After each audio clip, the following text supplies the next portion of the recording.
കൊച്ചി നഗരസഭയിൽ നില മെച്ചപ്പെടുത്തിയിരിക്കുകയാണ് N D A. കഴിഞ്ഞ തവണ 5 സീറ്റ് നേടിയ ഇടത്ത് ഇത്തവണ 6 സീറ്റുകൾ എൻ ഡി എ നേടി. ഇതിൽ 4 സീറ്റുകളിൽ തുടർച്ചയായ വിജയമാണ്. അതേസമയം കൊച്ചി കോർപ്പറേഷൻ ഭരണം LDF-ൽ നിന്ന് UDF പിടിച്ചെടുത്തു. കൊച്ചി കോർപ്പറേഷനിലെ NDA ശക്തി കേന്ദ്രങ്ങൾ വാർഡ് വിഭജനത്തിലൂടെ തകർക്കാൻ ശ്രമിച്ചെങ്കിലും 5 സീറ്റിൽ നിന്ന് 6 സീറ്റ് നേടി NDA ഇത്തവണ നില മെച്ചപ്പെടുത്തി. ഇതിൽ Cherlai, Amaravathi, island north, Ernakulam central എന്നിവിടങ്ങളിൽ തുടർച്ചയായ വിജയമാണ് NDA നേടിയത്.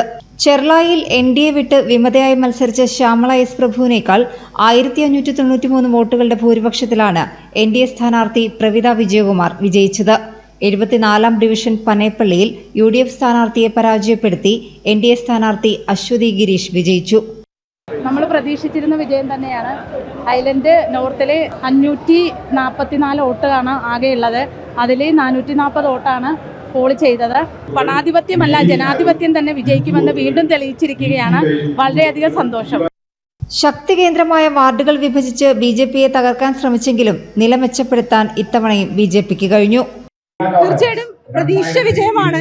പക്ഷേ നമുക്കറിയാം വാർഡ് വിഭജനം എങ്ങനെയാണ് കൊച്ചി നഗരത്തിൽ LDF നടപ്പിലാക്കിയെന്നുള്ളത്.